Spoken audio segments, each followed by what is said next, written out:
Et si je vous disais que presque tout ce que vous croyez savoir sur la démence est en réalité une vieille idée reçue, voire un mythe dépassé?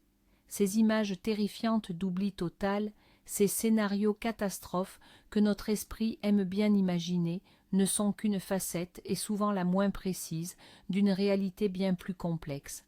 Aujourd'hui, nous allons parler de la démence, non pas comme une terrible fatalité, une sentence inéluctable, mais plutôt comme un diagnostic avec lequel on peut, et on doit, travailler.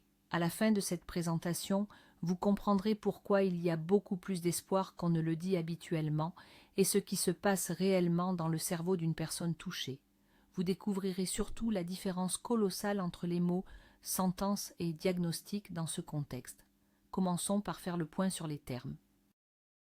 Le mot démence est souvent synonyme de panique, mais fondamentalement, ce n'est pas une maladie unique et spécifique, c'est un terme générique, un terme parapluie, qui décrit tout un ensemble de symptômes liés à un déclin des fonctions cognitives. Pensez au mot fièvre. La fièvre n'est pas une maladie en soi, c'est un symptôme qui peut être causé par la grippe, une angine ou cent autres choses. La démence, c'est exactement pareil. C'est un syndrome qui peut avoir des causes multiples. Historiquement, on mettait tout déclin intellectuel sérieux chez les personnes âgées sur le compte du gâtisme ou de la sénilité, le considérant comme un processus naturel et inévitable du vieillissement. Or, nous savons aujourd'hui que ce n'est absolument pas le cas. La démence est le résultat de maladies cérébrales spécifiques. Ce n'est pas une simple conséquence de l'âge. Comprendre cette distinction est le premier pas pour cesser d'y voir une issue fatale et commencer enfin à chercher des solutions concrètes. Alors, la première et la plus grave erreur, c'est de mettre sur le même plan la démence et la maladie d'Alzheimer. Oui, bien sûr, la maladie d'Alzheimer est la cause la plus courante de démence. Elle représente d'ailleurs 60 à 80% de tous les diagnostics. Mais attention, ce n'est pas la seule option. D'autres formes existent, chacune avec ses propres spécificités. Pensez par exemple à la démence vasculaire, qui se développe suite à une mauvaise irrigation du cerveau, souvent après un accident vasculaire cérébral ou un AVC. Nous avons aussi la démence à corps de Lewy, où, en plus des troubles cognitifs, on observe des problèmes de mouvement qui peuvent faire penser à la maladie de Parkinson, ainsi que des hallucinations visuelles marquantes. N'oublions pas non plus la démence frontotemporale qui, elle, s'attaque d'abord au comportement et à la personnalité de l'individu avant la mémoire. Il est absolument capital de comprendre que la démence n'est pas uniforme, car l'identification précise de la cause est ce qui détermine l'approche thérapeutique, le pronostic et les meilleures stratégies d'accompagnement pour la personne concernée. C'est un peu comme essayer de soigner une simple toux sans savoir si elle est causée par une allergie ou une pneumonie. Les résultats, vous vous en doutez, seraient radicalement différents. Alors, regardons un peu ce qui se passe à l'intérieur. Qu'est-ce qui arrive concrètement à notre cerveau quand la démence s'installe? Pour simplifier, notre cerveau est une gigantesque toile, incroyablement complexe, faite de milliards de cellules nerveuses, les neurones. Ces neurones communiquent entre eux, ils s'envoient des signaux électriques et chimiques pour transmettre toutes les informations. Imaginez une immense métropole avec des millions de lignes téléphoniques, de routes et de câbles Internet. Avec la démence, et selon le type, ces neurones vont être endommagés et finir par mourir. Les connexions entre eux commencent à se rompre. C'est comme si les lignes téléphoniques étaient coupées, les routes détruites. Ça commence dans un quartier, puis ça s'étend à un autre. L'information n'arrive plus à circuler aussi vite et efficacement qu'avant. Prenez par exemple la maladie d'Alzheimer. Des protéines anormales, l'amyloïde bêta et la protéine tau s'accumulent dans le cerveau. Elles forment ce qu'on appelle des plaques et des dégénérescences. Elles sont toxiques pour les neurones et elles détruisent littéralement tout ce réseau de l'intérieur. Ce n'est pas comme une coupure de courant soudaine dans toute la ville. C'est plutôt un lent déclin, un affaiblissement progressif de certains quartiers qui, avec le temps, finit par affecter de plus en plus de zones. Le deuxième mythe populaire veut que la démence ne soit qu'un simple problème de mémoire. Dès qu'une personne oublie un nom ou où elle a mis ses clés, on se dit « c'est la démence ». Mais c'est une simplification dangereuse. Certes, les troubles de la mémoire, surtout la mémoire immédiate ou à court terme, sont souvent les premiers et les plus évidents symptômes, en particulier avec la maladie d'Alzheimer. La personne peut poser la même question des dizaines de fois, oubliant la réponse à peine une minute après. Mais la démence est bien plus qu'une simple mauvaise mémoire. C'est le déclin de tout un éventail de fonctions cognitives. La capacité de raisonnement logique et de planification peut être compromise. Par exemple, il devient difficile de préparer un repas en suivant une recette pourtant familière, car la personne n'arrive plus à retenir la séquence des étapes. Des problèmes de langage peuvent apparaître, il devient ardu de trouver le bon mot, ou bien des difficultés d'orientation dans l'espace. On peut se perdre dans un quartier pourtant très familier. Le comportement change également. La personne peut devenir apathique, irritable ou, au contraire, excessivement désinhibée. Ignorer tous ces signes en les attribuant à une simple tête en l'air, c'est perdre un temps précieux. Où se situe la frontière entre les petites étourderies liées à l'âge et les premiers véritables signaux d'alarme? Oublier où l'on a mis ses clés, ça arrive à tout le monde, quel que soit l'âge. Par contre, oublier à quoi servent les clés, là, c'est une toute autre histoire. C'est normal d'oublier le nom d'une connaissance, puis de s'en souvenir plus tard. C'est plus inquiétant de ne pas reconnaître le visage de ses proches, perdre le fil d'une conversation, ça arrive. Mais perdre complètement la capacité de suivre l'intrigue d'un film ou d'un livre, c'est un vrai motif d'inquiétude. Le marqueur essentiel, c'est quand ces troubles cognitifs commencent à impacter le quotidien. Si la personne ne peut plus faire ses courses seule parce qu'elle se trompe dans la monnaie ou payer ses factures car elle ne comprend plus ce qui est écrit sur la quittance, ce n'est plus juste la faute à l'âge. C'est un signal qu'il faut consulter un spécialiste, un neurologue ou un psychiatre, et il faut le faire non pas par peur, mais avec la lucidité que plus le diagnostic est posé tôt, plus il est possible d'agir efficacement pour la personne concernée. Mais alors, pourquoi insister autant sur l'importance du diagnostic précoce? Beaucoup d'entre nous se disent « à quoi bon se faire dépister si de toute façon il n'y a rien à faire ?» C'est une énorme erreur. Premièrement, tous les troubles cognitifs ne sont pas irréversibles. Ils peuvent parfois être causés par une dépression, une carence en vitamines, un problème de thyroïde ou simplement par les effets secondaires d'un traitement. Dans ces situations, on peut corriger, voire même guérir complètement le problème. Deuxièmement, même s'il s'agit d'une forme de démence incurable, le diagnostic précoce reste la clé pour ralentir la progression de la maladie.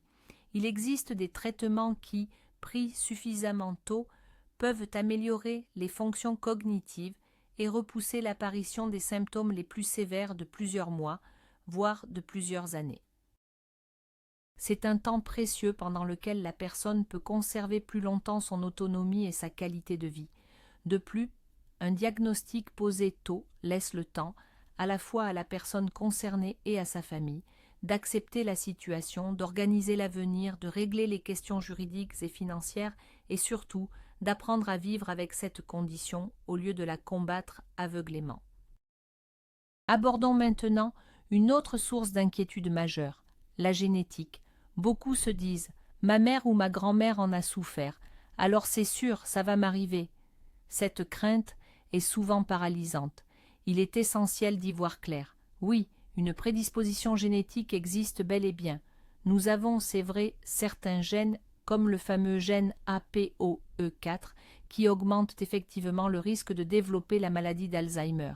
Mais attention, augmenter le risque, ce n'est absolument pas synonyme de garantir la maladie. C'est exactement le même principe qu'avec les problèmes cardiovasculaires.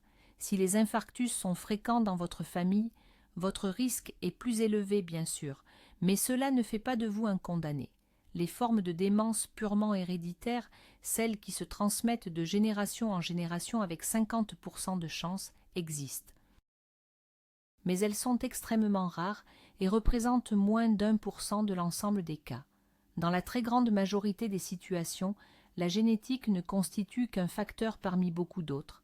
Et ce qui est crucial, c'est que nous pouvons et nous devons agir sur tous ces autres facteurs. Vos gènes ne sont pas une fatalité, ce sont juste les cartes que la nature nous a données, et la façon dont nous allons jouer cette partie, cela dépend, pour une grande part, entièrement de nous. Eh bien, arrivons maintenant à la partie la plus réconfortante de notre entretien, celle qui est entièrement entre nos mains, notre hygiène de vie. Des décennies de recherche ont démontré un lien indiscutable entre la santé du corps et celle du cerveau. Ce qui est bon pour le cœur est bon pour la tête. En premier lieu, la fameuse activité physique. Faire de l'exercice régulièrement, même une simple promenade, améliore la circulation sanguine vers le cerveau et surtout stimule la création de nouveaux neurones et de nouvelles connexions. Deuxièmement, l'alimentation. Le régime méditerranéen riche en légumes, fruits, poissons, huile d'olive et noix reste l'une des meilleures stratégies pour protéger nos facultés cérébrales. Moins de sucre, moins de produits ultra transformés et votre cerveau vous remerciera. Troisièmement, un sommeil vraiment réparateur. C'est pendant notre sommeil que le cerveau fait le ménage, qu'il se débarrasse des toxines, y compris de cette fameuse protéine bêta-amyloïde. Un manque de sommeil chronique est littéralement toxique pour notre cerveau. Enfin, le contrôle de la tension artérielle, du taux de cholestérol et de la glycémie. Tout cela n'est pas seulement une prévention contre les infarctus et les AVC, mais aussi une protection redoutable contre la démence. Mais il y a un autre facteur, et il est tout aussi crucial, c'est la stimulation intellectuelle. On parle de réserve cognitive. Imaginez-la comme une sorte de coussin de sécurité, le capital intellectuel de votre cerveau. Cette réserve s'accumule tout au long de votre vie grâce à l'éducation, à l'apprentissage de nouveautés et à la résolution de problèmes complexes. Lorsque vous apprenez une langue étrangère, que vous vous mettez à un instrument de musique, que vous lisez un livre exigeant ou même que vous faites simplement une grille de mots croisés, vous ne faites pas qu'entraîner votre cerveau, vous construisez de nouvelles connexions neuronales, de nouveaux chemins de contournement. Et si, à cause d'une maladie, une route principale de votre cerveau devait être endommagée, l'information pourra passer par ces trajets de secours. Une personne dotée d'une grande réserve cognitive peut résister plus longtemps aux manifestations de la maladie. Même si des changements pathologiques ont déjà commencé dans le cerveau, les symptômes peuvent ne pas apparaître immédiatement parce que le cerveau trouve des moyens efficaces de les compenser. C'est pourquoi il n'est jamais trop tard pour apprendre. Toute activité nouvelle et stimulante pour vous représente le meilleur investissement pour la longévité et la santé de votre cerveau. Il ne faut surtout pas négliger l'impact de nos liens sociaux. L'être humain est fait pour interagir, et notre cerveau a d'ailleurs évolué pour la communication. L'isolement et la solitude ne sont pas de simples désagréments, ce sont des facteurs de risque prouvés quand on parle du déclin cognitif et du développement de la démence. Quand nous échangeons avec les autres, notre cerveau travaille à plein régime. Nous devons chercher le mot juste, décoder les émotions de l'interlocuteur, analyser l'information et maintenir le fil du dialogue. C'est une véritable gymnastique complète pour toutes les zones du cerveau, voir régulièrement ses amis, participer à des ateliers ou des clubs de loisirs, faire du bénévolat ou même simplement avoir des conversations téléphoniques régulières avec ses proches. Tout cela maintient nos neurones en éveil. À l'inverse, dès qu'on se laisse enfermer entre quatre murs, sans stimulation, notre cerveau manque cruellement d'exercice. Il commence à s'endormir et à se dégrader par manque d'usage. Maintenir une vie sociale active, quel que soit notre âge, ce n'est donc pas un simple passe-temps. C'est une nécessité vitale pour préserver la clarté de notre esprit. Ne permettez jamais à vos proches, ni à vous-même, de sombrer dans l'isolement. Mais alors, qu'est-ce que la médecine moderne a à nous offrir ? Il faut être honnête dès le départ. À ce jour, la fameuse pilule miracle capable de guérir la maladie d'Alzheimer ou les autres formes de démence n'existe pas. C'est la réalité. Pour autant, cela ne signifie absolument pas que la médecine est démunie. Loin de là. Nous disposons de tout un arsenal de solutions qui aident à gérer les symptômes et surtout à améliorer la qualité de vie. Il existe des médicaments qui peuvent pour un temps, améliorer la mémoire et la concentration ou freiner le développement de la maladie. Il y a aussi des traitements efficaces pour prendre en charge les troubles associés, la dépression, l'anxiété, les troubles du sommeil, l'irritabilité ou l'agressivité. Par ailleurs, les approches non médicamenteuses se développent énormément, les ateliers de stimulation cognitive, l'art-thérapie, la musicothérapie. Ces activités sont essentielles pour maintenir les capacités existantes et permettre aux patients de retrouver d'autres moyens d'expression. La science, elle, ne reste pas inactive. Des centaines de recherches sont menées à travers le monde, de nouveaux traitements et protocoles sont testés. Même si la percée majeure se fait attendre, nous en apprenons chaque année davantage sur le cerveau et les mécanismes de ces démences. Aujourd'hui, la médecine n'offre peut-être pas la guérison, mais elle apporte un soutien puissant. Y renoncer, ce serait priver les malades et leurs proches d'une chance d'avoir une meilleure qualité de vie. Prenons une minute pour essayer d'imaginer le monde à travers les yeux d'une personne souffrant de démence. Ce n'est pas seulement un univers où les noms s'effacent, c'est un monde dont la structure même de la réalité est en train de s'effondrer. Imaginez que vous vous réveillez dans une pièce inconnue, sans savoir où vous êtes ni quelle année nous sommes. Les visages familiers semblent être ceux d'étrangers, et les objets les plus simples, les couverts, le téléphone, n'ont plus de sens. Les sons et la lumière peuvent devenir insupportablement agressifs. Le cours habituel des choses est totalement perturbé, ce qui génère une anxiété constante, de la peur et une grande confusion.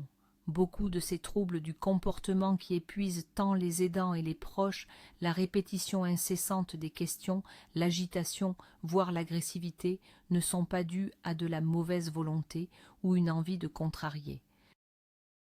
Le plus souvent, c'est une manière désespérée de gérer cette panique intérieure. C'est une tentative de retrouver un sentiment de contrôle et de sécurité dans un monde qui est devenu étrange et incompréhensible. Comprendre cette réalité est la clé de l'empathie et de la patience. La personne ne cherche pas à nous faire souffrir, elle souffre elle-même.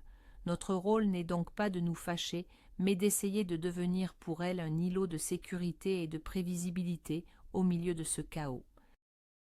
Comment bien interagir avec un proche atteint de démence?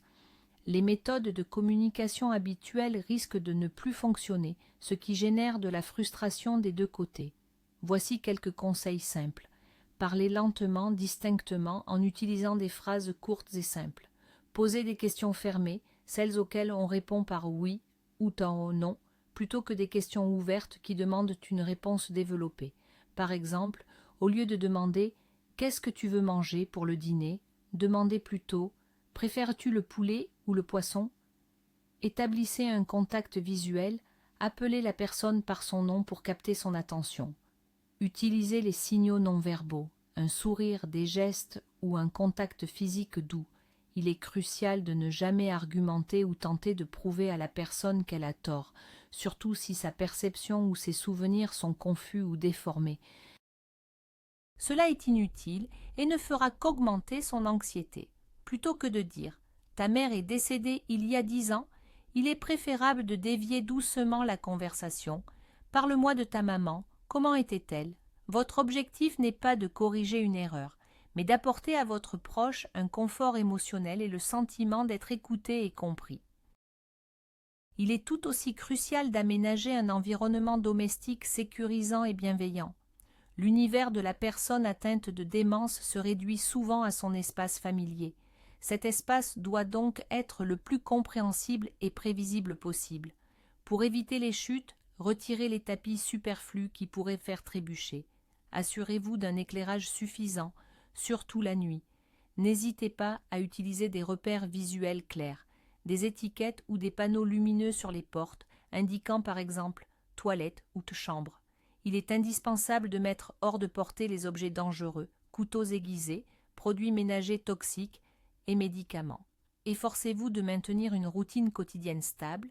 Le lever, les repas, les promenades et le coucher doivent se faire à des heures fixes. Ces habitudes créent un sentiment de stabilité et aident à réduire l'anxiété. Accrochez un grand calendrier et une horloge bien visible. Il est essentiel de ne pas surcharger la personne avec de nouveaux objets ou des changements de mobilier. L'objectif n'est pas de transformer la maison en une chambre d'hôpital stérile. Il s'agit plutôt d'adapter ce foyer familier pour qu'il reste accueillant et confortable, tout en aidant la personne à s'orienter et à éviter les accidents domestiques. Maintenant, tournons notre attention vers ceux qui restent toujours dans l'ombre. Je parle des aidants, les conjoints, les enfants ou les petits-enfants qui prennent soin d'un proche atteint de démence. La démence est une maladie qui ne touche pas qu'une seule personne, elle affecte la famille entière. S'occuper d'un malade, ce n'est pas un sprint, c'est un véritable marathon. Cette tâche exige des ressources physiques colossales, mais surtout, elle puise dans les réserves émotionnelles. Le stress permanent, le sentiment de culpabilité, la rancœur, l'épuisement chronique, tout cela mène au syndrome de l'épuisement de l'aidant. C'est un état qu'il ne faut surtout pas négliger. Il est essentiel de se rappeler une règle simple. Pour pouvoir prendre soin de quelqu'un d'autre, il faut d'abord prendre soin de soi. Vous ne pouvez pas verser de l'eau si le pichet est vide. N'ayez aucune gêne à solliciter l'aide d'autres membres de la famille ou d'amis. Recherchez activement des groupes de soutien pour les aidants. C'est un lieu précieux où vous pourrez partager vos émotions avec ceux qui comprennent réellement votre situation. Accordez-vous impérativement du temps pour vous, pour le repos et pour vos propres passions, même si ce n'est qu'1 heure par jour. Prendre soin de soi, ce n'est pas de l'égoïsme. C'est la condition sine qua non pour pouvoir continuer à offrir une aide de qualité à votre proche. Au XXIe siècle, la technologie se met aussi à notre service. Bien sûr, elle ne peut pas remplacer la chaleur humaine et l'attention, mais elle est là pour grandement nous simplifier la vie quotidienne et renforcer notre sécurité. Prenons l'exemple des traceurs GPS. Ils existent sous forme de bracelets, de porte-clés ou même de semelles de chaussures. Leur rôle, ils permettent de localiser immédiatement une personne et d'alerter si elle sort d'un périmètre de sécurité défini, souvent appelé zone de confiance. C'est une véritable tranquillité d'esprit pour les familles dont les proches ont tendance à s'égarer. De même, divers capteurs, comme les détecteurs de mouvement ou d'ouverture de porte, peuvent prévenir si par exemple la personne se lève la nuit et quitte son domicile sans prévenir. Les piluliers intelligents, équipés de minuteurs et d'alarmes sonores, sont là pour rappeler, à l'heure exacte, la prise de médicaments. Quant au téléphone, on trouve des modèles très simples d'utilisation avec de grosses touches et des photos pour les contacts, afin de garantir que l'on reste toujours bien en lien avec nos proches. Même de simples assistants vocaux peuvent rendre service. Ils répondent à des questions basiques, lancent notre musique préférée ou nous rappellent les événements importants de la journée.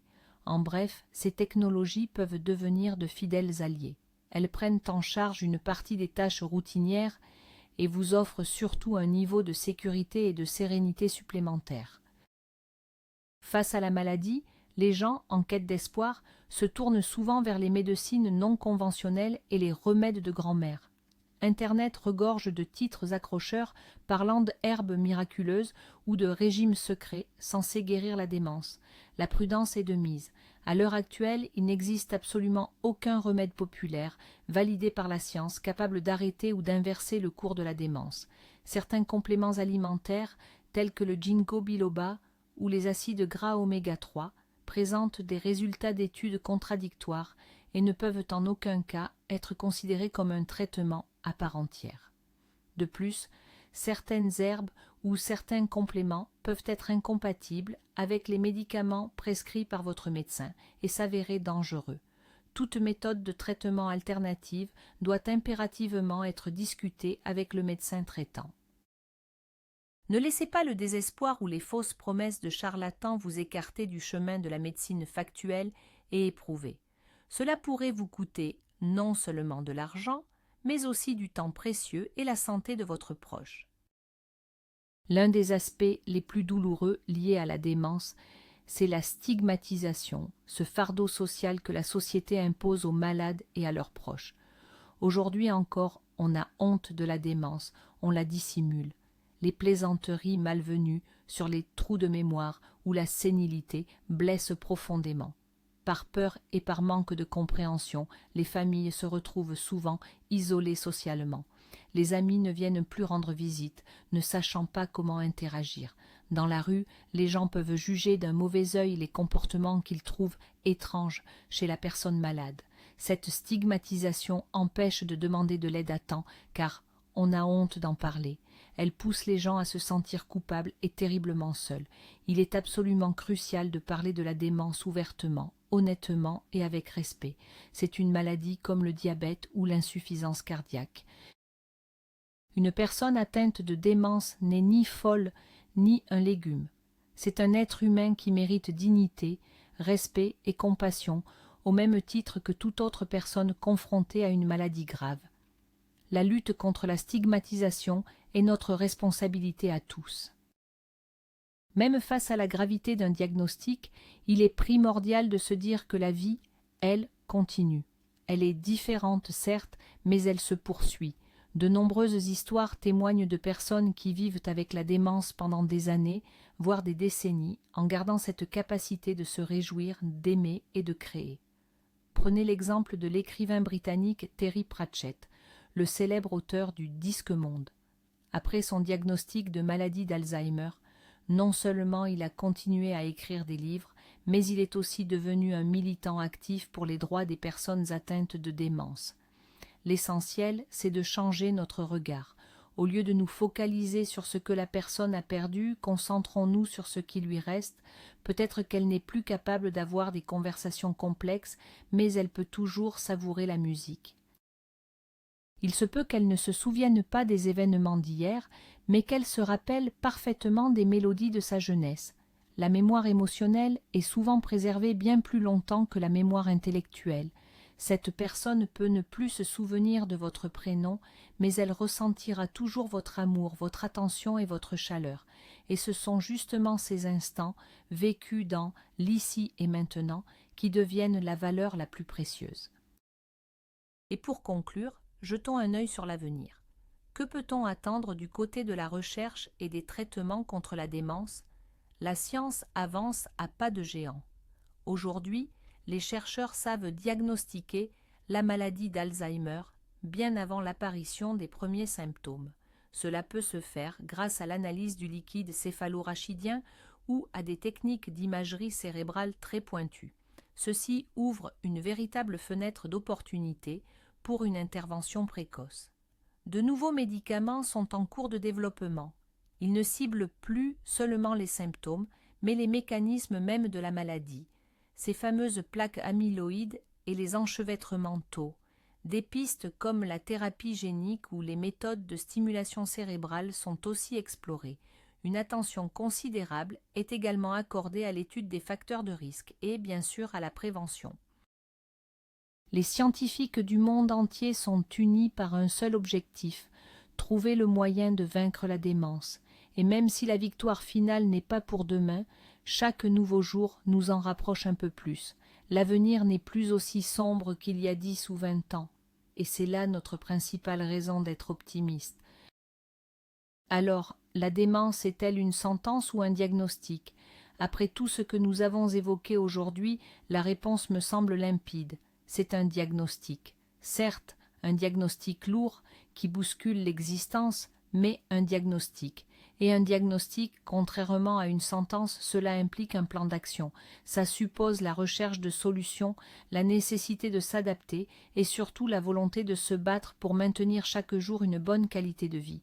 Nous avons établi que la démence n'est pas simplement la vieillesse, ni uniquement une perte de mémoire. Nous avons bien compris qu'il est possible, et même nécessaire, d'agir sur le risque de son développement, notamment par le mode de vie, l'alimentation et l'activité intellectuelle. Nous avons vu qu'un diagnostic précoce n'est pas une simple formalité, mais bien une chance concrète de ralentir la maladie. Et le plus important, nous avons compris que derrière le diagnostic, il y a toujours une personne, un être humain, qui a besoin de tout notre amour, de notre patience et de notre respect. Je vous remercie d'avoir suivi cette vidéo si importante jusqu'à la fin. Si ce contenu vous a appris quelque chose de nouveau, n'hésitez pas à mettre un j'aime et à vous abonner à la chaîne pour ne pas rater nos prochaines analyses de sujets complexes. Et vous, Quels sont les mythes sur la démence que vous avez rencontrés? Ou peut-être avez-vous votre propre histoire à partager? Écrivez-le nous dans les commentaires, nous serons ravis d'en discuter ensemble.